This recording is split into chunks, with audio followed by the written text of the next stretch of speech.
안녕하세요. 재정형외과 서희수 원장입니다. 이 척추관 협착증 치료 어떻게 해야 될 것인지 환자분들께서 가장 궁금해하시는 질문을 7가지 정도로 정리해서 와봤습니다. 첫 번째로 질문하시는 내용인데요. 이 척추관 협착증은 허리 디스크와 어떻게 다른 병인지 많이들 궁금해하세요. 허리 디스크를 먼저 살펴보겠습니다. 이 왼쪽 그림에서 보시는 것이 바로 디스크의 해부학적 구조예요. 오른쪽 그림은 안에 이 크림이 잔뜩 들어있는 크림빵입니다. 외국에서는 이 도넛, 크림이 들어있는 도넛의 비유를 하곤 하는데요. 이 디스크 안쪽에는 수액이라고 불리는 말랑말랑한 물질이 들어가 있고요. 이 수액을 감싸고 있는 두꺼운 저렇게 회색으로 보이는 섬유균이라는 인대가 있습니다. 즉, 내부의 말랑말랑한 물질이 섬유균이라는 두꺼운 인대에서 둘러싸여 있는 것이 바로 정상 디스크 구조예요. 그런데 앞으로 숙이는 자세를 오래 하고 있거나 갑자기 운동하다가 다치는 경우 있잖아요. 이때는 디스크를 감싸고 있는 인대가 찢어지게 됩니다. 오른쪽 그림에서처럼 이 빵에 구멍이 나는 것이죠. 그래서 디스크 내부의 수액이라는 물질이 튀어나와서 신경을 누르는 급성 질환이 바로 허리 디스크, 다른 말로 디스크 탈출증이라고 합니다. 반면에 척추관 협착증은 약간은 달라요. 협착증도 물론 디스크의 퇴행과는 관계가 있거든요. 그런데 급성 질환이 아닙니다. 나이가 들면은 디스크도 퇴행이 되면서 이 뒤로 이렇게 신경이 있는 쪽으로 밀려나게 되고요. 이 뒤쪽의 후관절이라고 불리는 척추 관절도 바디가 굵어지게 됩니다. 그러면서 뒤쪽 항색인대란 인대도 두꺼워지게 되거든요.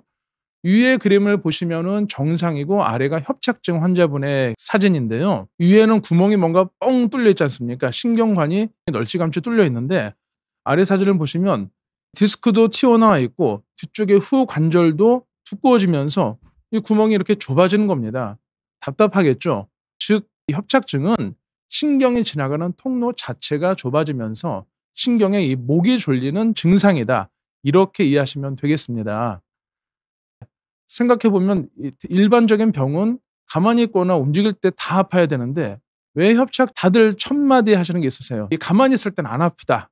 그런데 걷거나 좀 오래 서 있으면은 다리가 저리고 엉치가 빠질 것 같다. 이렇게 말씀하시거든요. 왜 협착증은 걸을 때만 이 저린 증상이 나타날까요? 우리의 정상 인체는요. 이렇게 있을 때는 신경관이 조금 넓어집니다. 그런데 걷기 시작하다 보면 몸이 자연스럽게 뒤로 이렇게 젖혀지게 됐어요. 이 자세가 되면은 뒤에 넓어 있던 신경관이 좀 좁아지게 됩니다. 그런데 정상 성인은 신경관이 얼추 좁아져도 견딜 수가 있습니다. 반면에 협착증으로 이미 신경관이 아슬아슬하게 유지가 되던 분들은 허리를 뒤로 젖혔을 때 조금이라도 좁아지는 것을 견디지를 못하시는 거예요.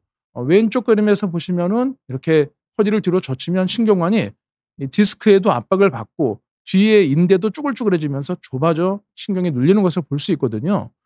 발에 딱 맞는 신발 있잖아요. 평상시는 괜찮죠. 그런데 두꺼운 양말 신고 딱 맞는 신발 신으면 어떻습니까? 발이 너무 아프겠죠.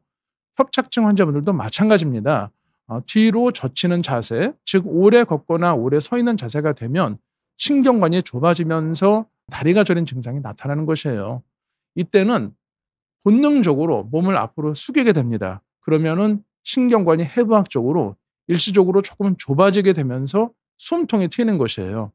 이것을 바로 의학용어로 간헐적 파행이라고 합니다. 간헐적, 그러니까 띄엄띄엄 걸음이 불편해진다 해서 붙은 용어인데요. 이 걸을 때 자연적으로 신경관이 좁아지다 보니까 척수신경이 압박이 돼요. 그러면 신경에 가해지는 영양분이 공급이 잘 안 되는 겁니다. 마치 8차선 도로가 2차선 도로가 되어서 교통 정체가 생기는 거예요. 그러다 보니 다리로 내려가는 신경에 영양 공급이 안 되어서 걸으면 걸을수록 다리가 저리고 아파서 앉아서 쉬게 되는 것입니다. 자, 여기까지 척추관 협착증의 증상에 대해서 말씀을 드렸는데요. 그러면 환자분들께서 물어보실 수 있죠. 이렇게 다리가 저릴 때는 그럼 참고 걸어야 하나요? 아니면은 아예 걷지를 말아야 하나요? 어려운 문제입니다. 하나씩 한번 살펴볼게요. 먼저 내가 한번 참고 걷겠다. 네가 이기나 내가 이기나 한번 내가 협착증을 이겨보겠다 하시고 걸으시는 분들이 계시거든요. 그러면 어떻게 될까요? 신경 손상이 진행이 될 수 있습니다. 영양실조 환자가 밥을 먹지 않고 네가 이기나 내가 이기나 계속 마라톤 하면은 어떻게 되겠습니까? 큰일 날 수 있죠. 신경도 마찬가지입니다. 처음에야 조금 버티겠지만 영구적으로 신경이 손상되어 마비로 인한 보행 장애가 나타날 수 있고요. 여기서 더 진행을 하면은 대소변 조절이 안 돼요. 이 소변이나 대변이 나오거나 갑자기 안 나올 수 있습니다. 이런 대소변 장애까지도 나타날 수 있기 때문에 절대 참고 그러시면 안 되겠습니다. 자, 그러면은 반대로 아예 안 걸으면 집안에만 있으시면 어떻게 될까요? 집안에만 있거나 혹은 전동차 있잖아요. 전동차로만 이동을 하시는 분들이 계시거든요. 이것도 문제가 될 수 있습니다. 요즘에 어르신들 근감소증이란 말 한 번쯤은 들어보셨을 텐데요. 우리 몸은 적절히 사용을 좀 해줘야지 근육이 유지가 돼요. 그런데 아예 걷지 않으시면 허리나 골반 근육이 이 중심 근육이 점점 줄어들게 됩니다. 그러면은 척추에 지탱이 안 돼요. 척추를 지탱하는 구조는 뼈만 있는 것이 아니거든요. 뼈 이외에도 이 근육들이 잘 받쳐줘야 되는데 이 근육들이 지탱이 안 되다 보니까 척추가 나중에는 무너지게 됩니다. 그래서 결국은 심한 통증 및 보행 장애까지도 올 수 있는 것이에요. 아이고 참 어렵죠. 아파 죽겠는데 걸을 수도 없고 안 걸을 수도 없고 마치 죽느냐 사느냐 이것이 문제로다처럼 걷느냐 안 걷느냐 이것이 문제로다. 이런 문제가 발생하는 것입니다. 그러면은 협착증 환자분들 어떻게 걸어야 효과적일까요? 간단합니다.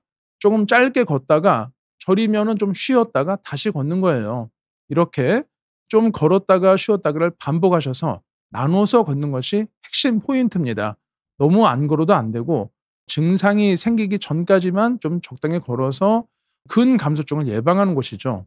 제가 예를 들어 보겠습니다. 내가 한 10분 걸으니까 좀 다리가 저리고 아프네. 이때는 참지 마시고 잠깐 쉬세요. 한 2-3분 정도 쉬셨다가 다시 걸으시는 겁니다. 이렇게 하루에 한 30분 정도 이상 목표를 갖고 걸으시면은 충분히 근감소증을 예방할 수 있거든요. 물론 하루에 총합으로 최소 30분 이상 걸었는데 안 아파. 그러면 나눠서 2시간, 3시간도 충분히 걸으실 수 있겠습니다. 다음 제가 강조드릴 것은 걷는 자세예요. 제가 이 평상시에 환자분들께 강조하는 부분이 있습니다. 협착증이든 뭐 디스크든 정상이든 항상 양반 자세를 유지하세요인데요. 옛날 양반들 자세 어떻습니까? 이 사극 드라마 보면 벌써 뒷짐 딱 지고 이 턱을 딱 들잖아요. 그래서 허리를 뒤로 젖힌 상태에서 에헴 하면서 이렇게 걷지 않습니까? 허리를 뒤로 살짝 젖히는 자세를 유지하시는 것이 척추 정렬을 올바른 그 S라인으로 만들어 줄 수가 있어요. 그래서 허리 건강에 상당한 도움이 됩니다. 그런데 협착증 환자분들은 예외가 있습니다. 좀 걷다가 계속 내가 뒤로 허리를 젖히면 이 척추 신경관이 아까 좁아진다고 했잖아요. 그럼 이때는 어떻게 해야 되느냐? 계속 양반 자세를 고집하시면 이 신경에 이 나쁜 영향을 줄 수 있습니다. 이때는 우리가 살다가도 조금 힘든 일이 온다. 그러면은 맞서 싸우다가도 좀 소나기 피하는 것처럼 살짝 이렇게 숙여야 될 때 있지 않습니까? 마찬가지입니다. 이 인생이나 이 척추 협착증이나 똑같아요. 걷다가 너무 다리가 저리고 아프다. 그러면은 마트에서 이 카트 미시는 자세 있잖아요. 살짝 앞으로 몸을 숙이세요. 그러면은 일시적으로 이 신경관이 넓어지면서 증상이 완화되는 것을 분명히 경험하실 수 있으실 겁니다. 이런 원리를 응용한 운동법도 있어요. 바로 인사 스트레칭이라는 운동인데요. 평상시에 걸을 때는 양반 자세로 이 허리를 꼿꼿하게 하시고 걸으시면 됩니다. 그런데 다리가 저려오기 시작한다. 이 좀 감각이 이상하거나 이 하지, 이 엉치나 이쪽으로 좀 무거운 느낌이 오고 벌써 신호가 온다라는 느낌이 드실 때는 일단 멈추시는 것이 중요합니다. 일단 멈추신 다음에 아픈 다리를 뒤로 하고 안 아픈 다리를 앞으로 하셔서 뒷짐진 자세에서 몸을 살짝 이렇게 지금 보시는 것처럼 숙여 주시는 거예요. 90도까지는 아니래도 큰 절 하는 것처럼 인사하시면 됩니다. 이 상태에서 바로 일어나지 마시고 구부린 채로 한 3초 정도 버텨주신 다음에 하나, 둘, 셋 세시고 다시 일어나시는 동작. 이것을 한 10번 반복하시면 신경관이 넓어지면서 이 영양 공급이 원활하게 되는 겁니다. 신경이 막 목이 졸려가지고 영양 공급이 안 됐었는데 신경관이 넓어지면서 영양이 그쪽으로 내려가니까 다리가 저린 증상이 풀리는 것이에요. 그래서 요약을 하면은 협착증 치료 환자분들도 평상시에는 이 양반 자세를 유지하시되 걸어서 하면서만큼은 조금 인사 스트레칭을 유념하셔라. 이렇게 강조를 드리고 싶습니다. 벌써 네 번째 질문입니다. 이 질문이 제일 또 궁금해 하시더라고요. 제가 진료를 보다 보면. 환자분들 이미 이제 MRI 검사를 해봤더니 신경관이 꽉 막혔다는 거예요. 그래서 바로 수술이 필요하다고 듣고 이제 막 걱정돼서 오시는 경우가 있거든요. 제가 사진을 한번 보겠습니다. 왼쪽 오른쪽이 같은 분의 이 MRI 검사인데 그림에서 하얗게 보이는 통로가 바로 신경관입니다. 이 신경관이 앞쪽의 디스크로 인해서 딱 막혀 있어요. 오른쪽 그림에서 보시면 여기가 하얗게 뻥 뚫려 있어야 되거든요. 여기가 이렇게 뚫려 있어야 되는데 지금 많이 막혀 있죠. 내 허리가 저렇게 막혀 있다. 좀 심란해지지 않습니까? 빨리 뭔가를 해서 이 수술을 해서 탁 뚫어줘야지 시원할 것 같잖아요. 그런데 결론은 그렇지 않습니다. 왜 그러냐 하면요. 이 MRI 상에서의 협착의 정도와 증상의 심한 정도가 별로 관계가 없기 때문이에요. 일본의 한 유명 대학병원에서 연구를 해봤습니다. MRI 상에서 정말 협착이 심한 고도 협착증 환자분들을 증상을 체크를 해봤더니 80%가 넘는 환자는 증상이 없더라는 거예요. 이상하지 않습니까? 이 MRI 검사로만 보면은 이분들은 당장 수술을 해야 되는데 80% 이상이나 증상이 없다. 과연 이분들 수술이 필요할까요? 아니겠죠. 또 한 가지는 60세 이상 증상이 없는 분들을 무작위로 선별을 해요. 그래서 MRI를 찍었더니 세상에 80% 이상이나 이 중등도 이상의 협착이 발견된 겁니다. 그러면은 만약에 MRI로만 수술을 결정한다면 지금 이 시청하시는 60세 이상 분들의 열의 8명 이상은 수술을 해야 된다는 얘기거든요. 말이 되지 않죠. 맞습니다. 이 MRI 상에서 협착의 정도가 증상과 연관관계가 없기 때문에 MRI만으로 수술을 판단하는 것은 상당히 좀 성급한 결정이다라고 말씀드리고 싶은 것이 제 포인트고요. 이 수술의 결정은 때문에 MRI 검사만 가지고 하지 않고 초음파로 혈류 상태도 봐야 되고 얼마나 걸을 수 있는지 증상도 봐야 되고 환자분의 나이도 봐야 되고 또 이 환자분이 어느 정도까지 운동을 원하시는지 종합적으로 판단해야 된다고 하버드 대학병원에서 최근에 발표를 하였습니다. 하버드 대학병원에서 한 발표이니만큼 그래도 공신력이 있겠죠. 그래서 다시 한번 제가 말씀을 드리자면 MRI 검사는 구조적인 문제를 확인하는 보조 수단이에요. 즉 치료 방법을 결정하는 절대적인 기준이 아니기 때문에 MRI 상에서 협착이 심하다고 해서 바로 수술하는 것은 아니다. 이것을 말씀드리고 싶습니다. 벌써 5번째 질문입니다. 여하튼 그럼에도 불구하고 환자분들께서 수술을 결정하시는 경우가 있습니다. 왜냐하면 내가 너무 아프고 힘들잖아요. 수술의 어떤 두려움, 공포보다도 내가 너무 통증이 심하면 완치하고 싶은 마음이 생기게 됩니다. 그거는 뭐 저도 그럴 것 같아요. 그러면 꼭 물어보시는 질문이 있죠. 내가 정말 이 시간과 비용 있던 위험을 각오하고 수술대 위에 오르면 완치가 되나요? 이렇게 물어보시거든요. 정말 절절하게 좀 그 환자분들의 어떤 고통이 느껴지는 질문인데요. 여기서 제가 완치가 됩니다 말씀드리면 너무 좋겠습니다만 사실 그렇지가 않습니다. 왜냐하면 척추관 협착증은 엄밀히 말하면 질병이 아니에요. 바로 노화이기 때문입니다. 우리 혈압이나 당뇨처럼 관리하는 병이지 완치가 되는 병이 아니거든요. 뭐 고혈압, 당뇨, 고지혈증 완치되었다는 얘기 들어보신 적 있으십니까? 마찬가지로 협착증도 자연적인 노화로 인해서 아픈 것이기 때문에 완치되는 병이 아니다고 꼭 말씀드리고 싶어요. 제가 이 말씀을 드리는 이유는 환자분들 아유 그럼 완치되는 병도 아닌데 너무 실망하시라 이렇게 말씀드리는 목적이 아닙니다.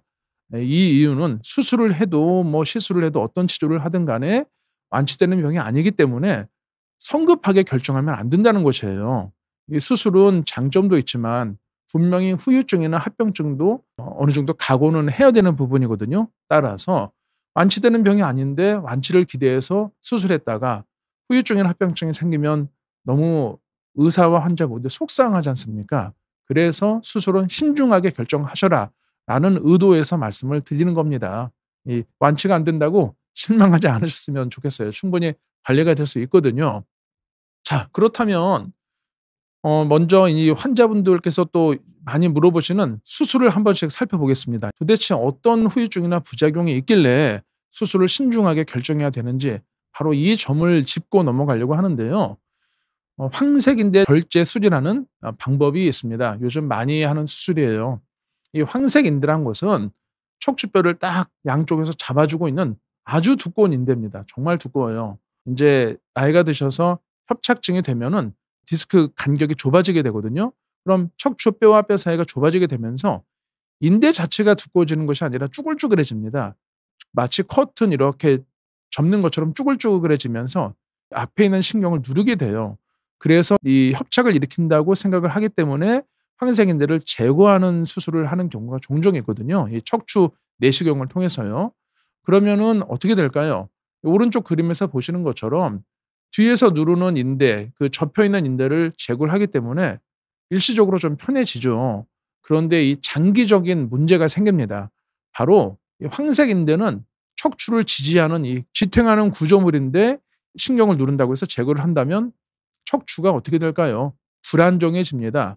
점차 이 시간이 지나면서 척추가 흔들흔들해져서 나중에는 이 불안정한 척추를 고정을 해야 되는 유압 수술이 필요할 수 있게 돼요. 이런 빈도가 높기 때문에 황색인대 절제술은 좀 결정을 하시기 전에 조심하셔라. 이렇게 꼭 강조를 드리고 있고요. 또 최근에는 인대를 절제한 다음에 인공인대로 인대를 재건해 주는 방법도 간혹 사용되고 있거든요. 그런데 아직까지는 이 황색인대를 대신해 줄 만한 인공인대가 개발이 되지 않았습니다. 그래서 황색인대는 함부로 절제하거나 재건하는 것은 좀 척추 지탱에 매우 중요한 구조물이기 때문에 신중을 기하셔라 하고 꼭 말씀을 드리고 있습니다.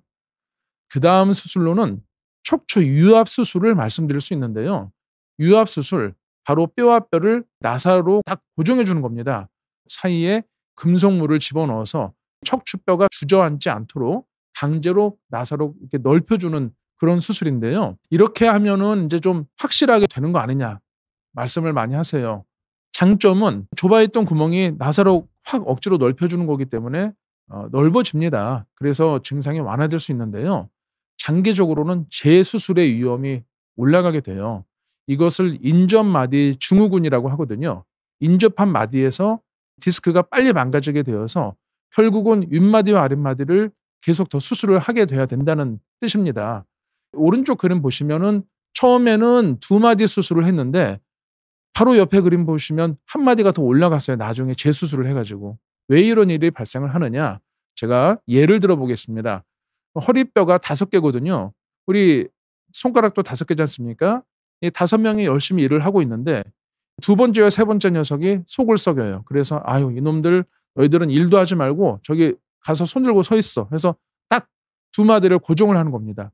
그러면은 5명이 하던 일을 3명이 열심히 하게 돼요. 아이고 이 둘이 벌 받고 있으니까 내가 열심히 해야 되겠구나 해서 열심히 일을 하는데 그렇게 하루 이틀 지나면 어떻게 되겠습니까? 나머지 3명의 불만이 극에 달하겠죠. 그래서 파업을 하게 되는 겁니다. 그래서 이 두 마디 고정한 윗마디와 아랫마디가 같이 일을 안 하게 되는 이런 현상을 인접마디 증후군이라고 하고요. 이때는 여기만 고정하는 것이 아니라 윗마디도 고정하고 아랫마디도 고정하는 마치 기찻길을 내야 되는 것 같은 큰 수술을 계속 해야 되는 것이죠. 너무 안타까운 일이 발생하는 것입니다. 따라서 이런 척추 이압 수술도 좀 조심을 하셔야 된다 말씀을 드리고 있습니다. 이런 이유로 인해서 제가 항상 환자분들께 강조하는 이 원칙이 있습니다. 협착증 치료의 원칙인데요. 자, 같이 한번 읽어보시죠. 오늘을 편하려고 내일을 희생하지 말자입니다. 내가 너무 아프고 다리가 저리고 정말 일상생활 불편하고 이런 증상을 완화하기 위해서 누구나 빠른 치료를 받고 싶지 않습니까? 빨리 치료해서 일상으로 복귀하고 싶은 마음에 수술을 선택하시는 분들이 있는데요. 수술 자체가 나쁘다는 뜻이 아닙니다. 필요한 경우는 당연히 수술을 해야 되죠. 그런데 이런 수술이 장점도 있지만 분명한 단점도 있기 때문에 오늘을 편하려고 내일을 희생하지 말자. 성급하게 수술을 결정하지 말자는 뜻에서 제가 항상 강조드리는 치료의 원칙이 되겠습니다. 서 원장, 그런 수술을 성급하게 결정하지 않아야 된다는 건 내가 이해를 하겠다. 그러면 뭐 어떤 다른 방법이 있느냐? 많이들 물어보시거든요. 수술 말고는 다른 방법 뭐가 있을까요? 간단한 자세 교정, 주사나 재활도 있겠지만 저희 병원에 오시는 분들은 대부분 두세 군데 병원 돌다 돌다 오시는 경우이기 때문에 그런 분들께 자세 교정하세요. 양반 자세 유지하세요 하면은 "내가 그 말 들으려고 왔느냐?"라고 물어보시는 경우도 있거든요. 그러면 이런 경우에는 시술이라는 방법이 있습니다. 그런데 이 시술과 수술의 차이를 간단히 말씀을 드리면 수술은 절개를 해서 내시경을 넣든 칼로 찢든 뭔가 제거를 하고 뭐 이렇게 복잡한 과정을 거친다면 시술은 절개하지 않거나 최소 절개만 통해서 미세한 도구를 넣어서 안에 치료를 하는 것인데요. 그렇다면 이 시술을 해도 결국 수술하는 거 아니냐? 별 소용이 없는 거 아니냐?라고 물어보실 수 있잖아요. 그에 대한 답을 드리기 전에 시술은 종류가 두 가지가 있습니다. 첫 번째는 통증을 완화하는 시술이 있고요. 두 번째는 구조적인 원인을 해결하는 시술이 있어요. 최근 많이 하는 신경성형술이라는 시술이 있는데요. 이 신경성형술은 꼬리뼈 쪽에 미세한 철사 같은 걸 넣어서 스테로이드 약제를 넣습니다. 그래서 통증을 완화시켜주는 그런 시술이거든요. 신경성형술 아마 영상 보시는 분들 중에 안 들어보신 분이 없으실 거예요. 문제는 이 신경성형술이 협착증의 초기에는 효과가 있지만 이제 시간이 지나면서 약기운이 떨어질 거 아니에요. 안에 있는 스테로이드 약제 효과가 떨어지게 되면은 증상이 다시 재발을 합니다. 그래서 초기 말고 중간 이상 진행한 협착증에서는 금방 한 몇 개월 지나면 증상이 재발하게 돼요. 이런 이유로 환자분들 사이에서는 "그 시술해도 효과 없어. 결국 수술해야 되니까 헛수고야." 라는 말이 나오는 겁니다. 자, 그렇다면 어떻게 해야 되겠습니까? 시술을 받는다 하더라도 증상만 완화시키는 시술보다는 이왕이면은 구조적인 해결을 동반해 주는 원인 치료 시술을 받는 것이 좋겠죠. 원인 치료 시술 다음 몇 가지들이 있는데요. 한번 알아보도록 하겠습니다. 대표적인 방법으로 핌스 시술이 있습니다. 이 핌스 시술 말이 좀 어려운데요. 보시는 것처럼 이 끝이 둥근 길쭉한 바늘 같은 도구를 투시 영상을 보면서 미세한 도구를 넣는 거예요. 그래서 신경 주변에 유착되고 협착된 그 눌러붙은 조직을 박리하는 겁니다. 신경이 이렇게 있으면 신경관이 있고 그 사이에 때가 낀 염증 조직들이 있을 거 아닙니까? 정말 몇 년, 몇십 년에 걸쳐서 마치 심장혈관이 나이 드시면서 좁아지는 것처럼 주변에 유착된 조직이 있을 거 아니에요. 그것을 프라이팬에 이 기름때를 벗기는 것처럼 미세한 도구를 넣어서 박리를 해주는 시술이 되겠습니다. 이것은 단순히 약으로만 치료하는 것이 아니기 때문에 구조적인 어떤 해결이 된다라고 말씀드릴 수 있는데요. 그림에서 보시는 것처럼 이 신경관이 막혀 있는데 이렇게 좁아져 있는데 미세한 바늘 같은 도구를 넣어서 왜 우리 하수구 막힌 하수구 뚫어주지 않습니까?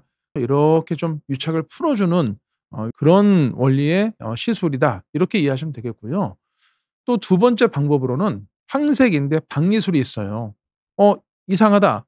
아까 황색인대 절제술 얘기했는데 왜 갑자기 황색인대 박리술을 얘기를 하지?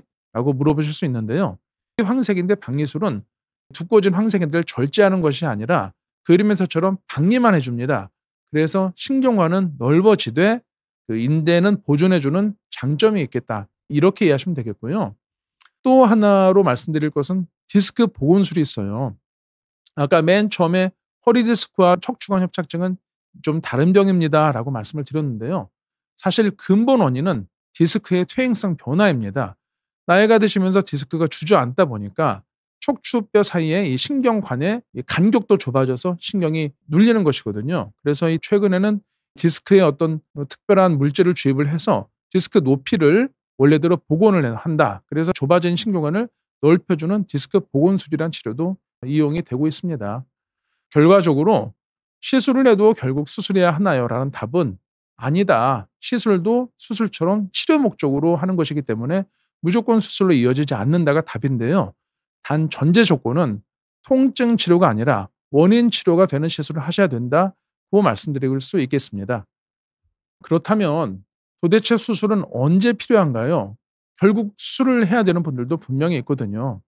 바로 말씀드리면 이 세 가지 경우입니다. 마비로 인해서 보행이 안 된다든지 대소변 장애가 있는 경우예요. 이때는 신경이 SOS 신호를 보내는 거거든요. 신경이 죽게 생겼으니까 나를 빨리 치료해라 라는 이 응급 신호를 보내는 것이기 때문에 이때는 바로 수술을 해야 될 수 있습니다. 두 번째는 5분도 걷기 힘들 정도, 즉 화장실 왔다 갔다 하기 힘들 정도로 일상생활에 제한이 있다든지, 마지막 세 번째로 이런 비수술 치료를 열심히 했는데도 불구하고 1년 이상 통증에 호전이 없다. 이런 경우는 수술을 고려를 하시는 것이 좀 더 바람직하겠습니다. 그런데 이 세 가지 경우를 제외하잖아요. 대부분의 협착증은 비수술 치료로 좋아진다는 것이 이 학계의 어떤 정론이에요. 최근에 발표된 연구가 있는데요. 척추관 협착증 환자들을 대상으로 아주 대규모 연구를 해봤습니다. 그래서 수술을 하는 그룹과 비수술하는 그룹의 장기적인 결과를 추적 관찰해 봤더니 차이가 없다는 것이에요. 즉 수술을 하나 비수술 치료를 하나 장기적인 임상 결과는 차이가 없기 때문에 앞에 말씀드린 응급 상황 세 가지를 제외하고는 심한 협착증을 하더라도 비수술 치료를 권유를 드리고 있습니다. 오늘의 맺은 말입니다. 척추관 협착증 환자 부모님도 앓고 계셔서 얼마나 고통스러운 병인지 잘 알고 있습니다. 그런데 오늘 말씀드린 7가지만 아셔도 절반은 성공하신 거예요. 그래서 너무 힘들고 아프다고 좌절하거나 주저앉지 마시고 끝까지 포기하지 마시고 꾸준히 관리하시기를 진심으로 바라겠습니다. 지금까지 재정형외과 서희수 원장이었습니다. 감사합니다.